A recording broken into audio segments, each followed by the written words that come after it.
Alors bonjour, j'ai le plaisir et l'honneur d'ouvrir cette seconde journée de la traduction au péché qui s'annonce extrêmement fructueuse et riche et qui commence par la première sous-section, la source entre mirage et recherche.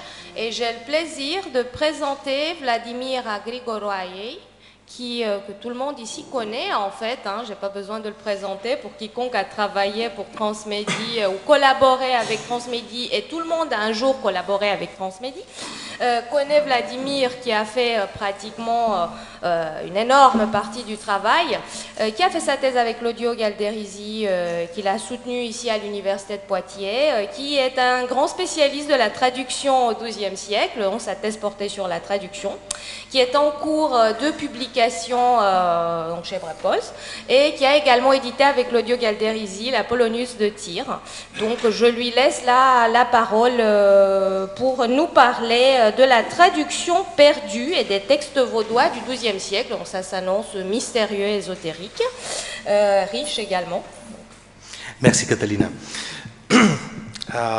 Ma présentation traitera de Valdès et de sa Bible, du fait que cette dernière a été perdue. Pour faire bref, pour éviter l'introduction, je lirai un extrait de la Wikipédia. L'encyclopédie en ligne affirme que Valdès est un marchand de Lyon, prédicateur de l'Évangile, né vers 1140 et mort vers 1206. À la suite d'une crise religieuse, il finance une des premières traductions de la Bible en langue vernaculaire, le franco-provençal. Il donne tous ses biens pour suivre l'idéal de pauvreté apostolique, et fonde la Fraternité des pauvres de Lyon, le mouvement vaudois. Il est excommunié en 1184 et son mouvement persécuté. La page Wikipédia a fait un bilan correct de la bibliographie, mais elle ne parle pas du fait que Valdès a pris sa décision après avoir écouté une performance de la chanson de Saint-Alexis. Cette histoire, racontée par la chronique de Laon, a été jugée trop littéraire et donc fictive par les historiens de nos jours. Dans leurs études, Valdès est sérieux, un Valdès sociopolitisé, et sa Bible jamais trouvée a été décrétée en texte perdu. Les historiens ont essayé d'imaginer la forme de cette Bible, de reconstituer son contenu. Je donne deux exemples choisis de manière aléatoire.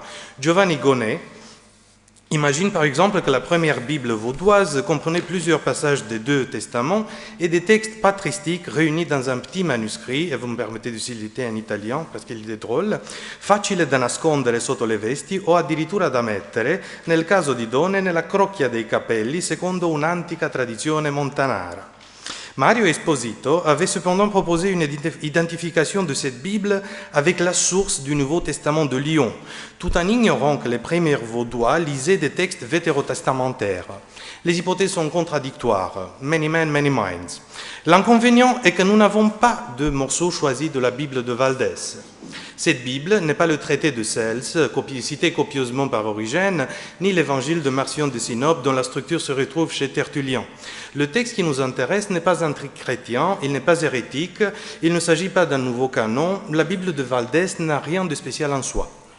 Une hypothèse de travail proposée jadis par Samuel Berger envisageait une transmission de cette Bible vaudoise en terre italienne. Mais l'analyse consacrée par Geneviève Brunel-Lobrichon à cette question aboutit à des très maigres résultats. Selon elle, rien n'interdit de penser aux anciennes hypothèses de Berger. Mais rien n'est prouvé non plus.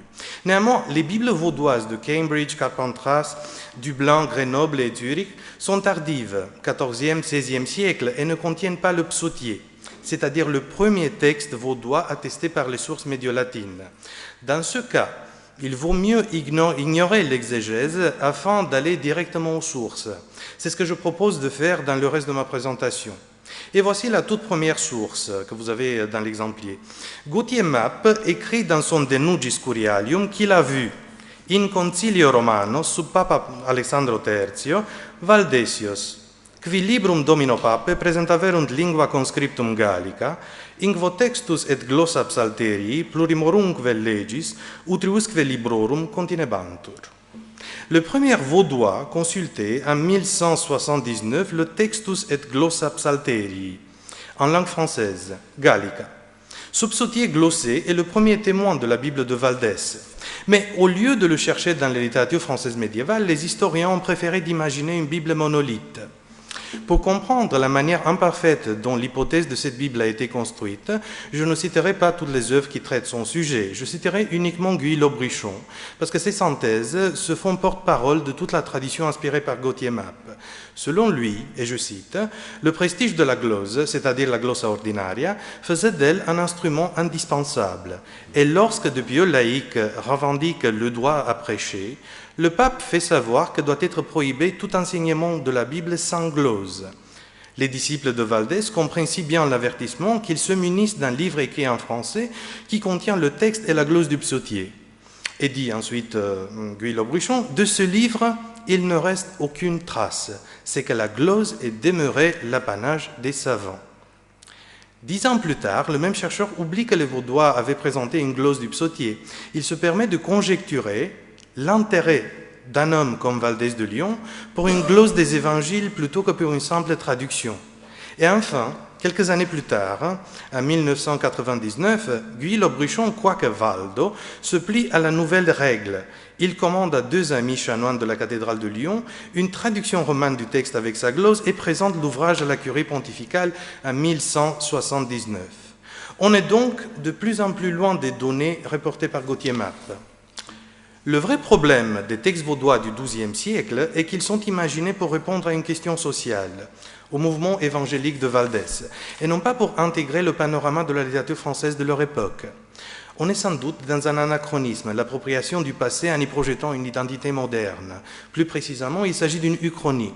Nous devons relire avec précaution les sources médiévales et je propose de les expliquer à travers le corpus de la littérature française de leur époque. Observons d'abord que Gauthier Mappe n'accorde pas d'importance au fait que le textus et la glosa étaient en langue française. Il était intéressé par le fait que les Vaudois voulaient prêcher. Je n'ai pas cité tout son texte, mais la suite ne traite que du fait qu'il prêche. Or, pour un Normand de la fin du XIIe siècle, le psautier en langue vernaculaire ne constituait pas quelque chose d'étonnant. Il en avait vu plusieurs. Il avait également vu des psautiers commentés, tel le psautier de Lorette d'Alsace. En fait, pourquoi ne pas penser à ce psautier, avec son commentaire inspiré par les glossés du XIIe siècle? Ce psautier pouvait être le livre présenté par les Vaudois au Concile de la 33. Le psautier de Lorette d'Alsace est un texte composite. Il a été soigneusement étudié par son dernier éditeur, Stuart Gregory. Gregory a montré que le commentaire n'est pas un texte homogène, qu'il est composé de 4 grandes parties attribuables à 3 ou 4 auteurs d'origine wallonne. Le premier serait le traducteur du commentaire des premières 50 psaumes. Âgé, il aurait achevé sa traduction entre 1163 et 1164. Et sa source principale était la Media Glossatura de Gilbert de la Porrée. Du point de vue chronologique, la deuxième partie serait due à un traducteur qui a travaillé probablement entre 1165 et 1166. Il aurait traduit les psaumes 68-100. Et il a certainement changé de méthode car il manifeste une adhérence différente au texte source. Je ne rentre pas dans les détails parce qu'on n'a pas vraiment le temps. Le troisième auteur aurait traduit les psaumes manquants, c'est-à-dire 51, 67, pour compléter la collection. Il aurait achevé son travail entre 1175 et 1185. Il était influencé par l'école parisienne, par Pierre Lombard. Enfin, le quatrième et dernier traducteur, sans doute familier avec l'apparition de la logique aristotélique, aurait traduit les psaumes 101-150 après 1187.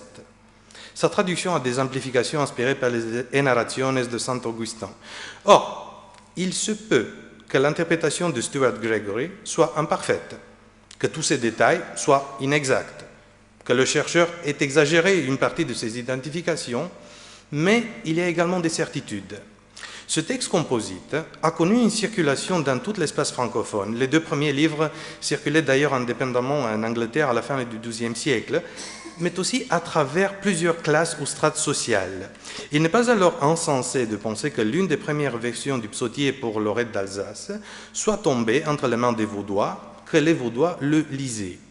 S'ajoute ensuite le témoignage du pape Innocent III, qui écrivait dans une lettre à l'archevêque de Metz, datée du 12 juillet 1999, c'est le deuxième texte de l'exemplier, que les laïcs pouvaient lire les textes vernaculaires que les Vaudois leur avaient mis à disposition, mais qu'il ne fallait pas prêcher à partir des textes français. La prédication devait suivre le texte latin de la Vulgate. Une opinion qui n'est pas différente de celle de Gauthier Map à Latran. Ce qui nous intéresse le plus, c'est que la lettre du pape mentionnait les titres des textes que les Vaudois avaient présentés aux habitants de Metz. C'était l'Evangelia, les Epistolas Pauli, le Psalterium, les Moralia Iob et plures alios libros. Peu importe que la lettre officielle prétend que ces textes ont été traduits à Metz par les Vaudois. Nous savons que ces textes circulaient dans l'espace francophone et qu'ils avaient des auteurs différents, qu'il ne s'agissait pas d'une initiative des Vaudois. Le Psalterium, par exemple, peut être l'une des nombreuses traductions du psautier qui circulaient à partir du milieu du XIIe siècle, voire le même psautier de Lorette d'Alsace. Les Moralia Iob sont un texte wallon conservé dans un manuscrit de la BNF que nous connaissons bien. Et les Epistolas Pauli sont la traduction faite par Lambert Lebègue, mentionnée par plusieurs textes contemporains à elle. Si les Vaudois de Metz, en 1199, se servaient de la littérature religieuse en langue vernaculaire, s'ils prêchaient à partir de ces textes, pourquoi ne pas envisager la même situation 20 ans plus tôt, à Latran? À mes yeux, les Vaudois de Latran avaient présenté l'une des premières versions du commentaire du psautier fait pour Lorette d'Alsace. S'ajoute enfin le dernier témoignage. Je toucherai ici à une question récemment débattue. Philippe Buck a découvert que Pierre Lechantre se réfère aux Vaudois dans son Super Unum Exquator.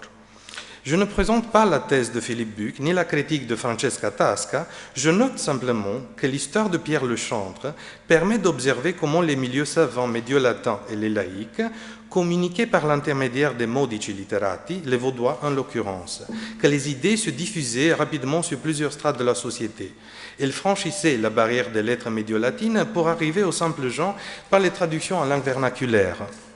Sachant que les Vaudois constituaient un milieu très dynamique, si le commentaire pour Lorette d'Alsace était un texte savant à son origine, cela n'empêcherait pas sa circulation dans les milieux qui l'étaient moins. À mes yeux, ce troisième argument ne fait que renforcer l'identification du texte de Glossa Psalteri que Gauthier Map a vu à Latran avec la première ou la deuxième mouture du commentaire pour Lorette d'Alsace. Néanmoins, si tous ces témoignages permettent de deviner que les Vaudois se servaient des traductions bibliques qui circulaient dans l'espace francophone, pourquoi penser à une traduction de la Bible en son entier et complètement diverse que Valdès aurait commandée au clerc de Lyon? Cette traduction perdue serait introuvable parce qu'elle n'a jamais existé. Pour répondre à cette question, rappelons quels sont les autres arguments évoqués habituellement pour formuler l'existence de la traduction de la Bible de Valdès. Hormis le texte de Gauthier Map et la lettre du pape, il existe deux autres sources qui sont citées à ce propos. L'une, c'est le troisième texte de l'exemplaire, est certainement de... excusez-moi, j'ai perdu un petit peu... L'une est certainement de la plume d'Étienne de Bourbon et date de 1250. Elle dirait que Valdès a demandé une traduction de la Bible à deux clercs lyonnais. C'est le premier paragraphe, mais en fait j'ai oublié de mettre les paragraphes puisque l'ordinateur d'ici n'avait pas le PDF et il a relié les deux paragraphes, je suis désolé.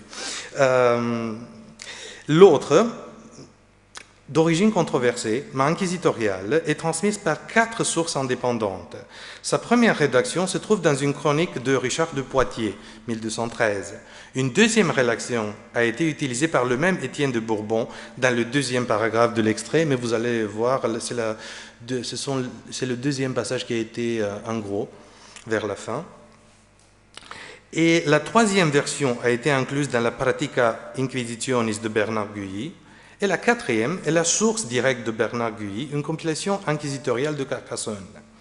Cet autre texte parle de Valdès en tant que commanditaire d'une collection de textes en langue vernaculaire qui inclurait l'Évangile et d'autres livres de la Bible, suivis par des citations de saint Augustin, saint Jérôme, saint Ambroise et saint Grégoire le Grand. Présentée de cette manière, l'hypothèse de travail de la Bible perdue de Valdès tiendrait la route. Néanmoins, on verra tout de suite qu'il s'agit en fait d'une erreur de la recherche. Les sources n'ont pas été analysées. Il faudra d'abord traiter avec précaution ce que raconte Étienne de Bourbon. Je ne suis pas persuadé qu'il s'agisse là d'une vraie traduction. J'expliquerai immédiatement ma réticence. Étienne de Bourbon était lyonnais, mais il écrivait un demi-siècle plus tard et les souvenirs qu'il a enregistrés étaient le résultat des mutations d'une tradition orale contaminée par les sources écrites. Si le deuxième paragraphe était toujours de sa plume, il essayerait sans doute de mettre ses idées en bon ordre. Il s'inspire d'ailleurs de la même source utilisée par les 3 autres versions. Je me permets de proposer cette interprétation car Étienne de Bourbon s'est gravement trompé lorsqu'il a précisé ailleurs la date de la condamnation de Valdès comme hérétique. Il croyait qu'il s'agissait du concile de la 33, 10 ans avant celui de Vérone, qui est la date de la vraie condamnation. S'ajoute ensuite la tournure de phrase « Scripsit priores libros pro pecunia in romano quos ipsi habuerunt ». Les mots qui suivent « libros » se réfèrent à ses premiers livres. « In romano » peut être un attribut des livres. Il ne s'agirait pas d'une traduction. Quant à l'exercice de la traduction, que toutes les recherches modernes prennent en compte sans la moindre discussion, il se fonde uniquement sur la présence du verbe transferente dans le reste de la phrase. Pourtant, le verbe transférer est très vague. Il se réfère également à la translation, comme celle des reliques, au transfert, par exemple d'un ecclésiastique, ou au fait de copier un manuscrit.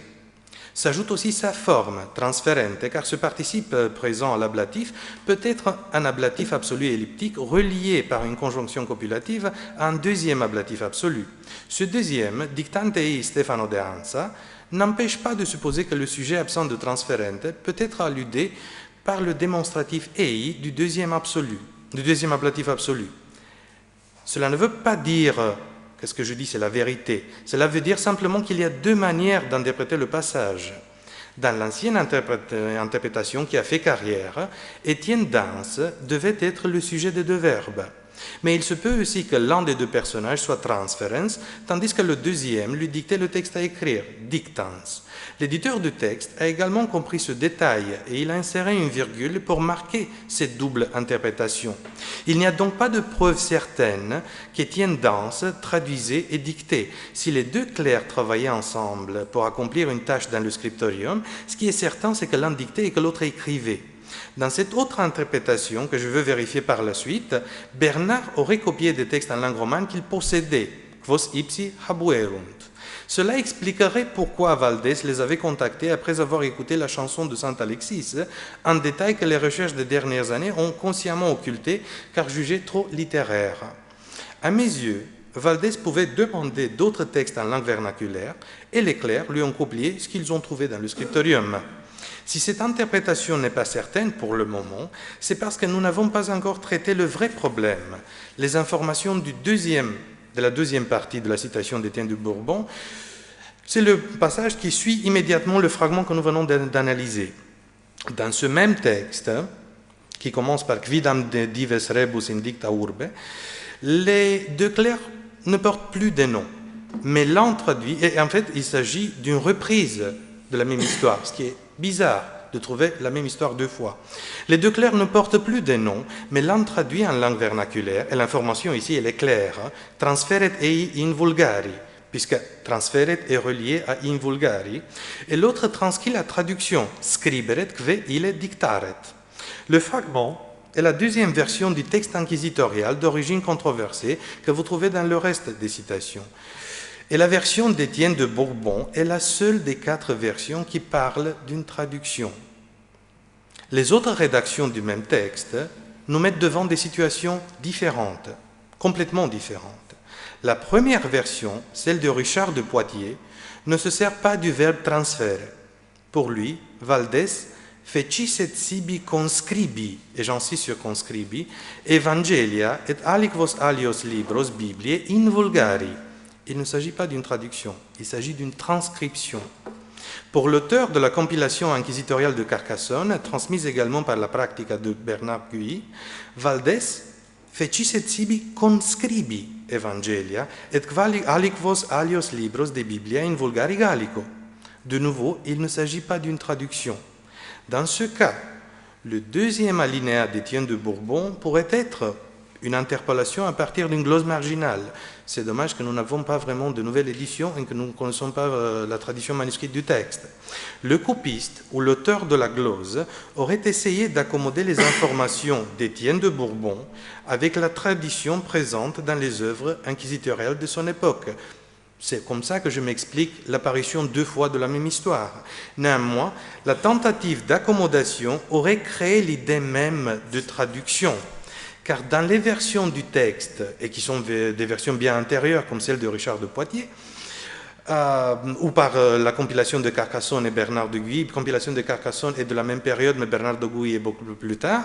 Le mot qui décrit l'action des clercs lyonnais est conscribere, c'est-à-dire écrire ensemble. Ce que racontent les différentes versions du texte, c'est que les clercs lyonnais ont copié des textes en langue française. Ils n'ont pas fait des traductions. L'un dicté, tandis que l'autre est transcrivé. Cela permet d'entendre, mais c'est juste une hypothèse, que la Bible de Valdès n'était pas une vraie Bible. Cette Bible, que la recherche socio-historique n'a jamais pu identifier, peut être en réalité la littérature vernaculaire dans son intégralité. Et ce n'est pas étonnant que la conversion évangélique de Valdès commence dans la chronique de Laon par la chanson de saint Alexis. Valdès a été probablement impressionné par cette littérature religieuse naissante. C'est de là, de la place publique, des récitations des jongleurs, qu'il avait compris ce qu'il n'avait pas compris dans l'Église en écoutant la messe en latin. Il faut alors s'égayer et se réjouir parce que cette Bible était perdue et qu'elle est retrouvée. Je vous remercie.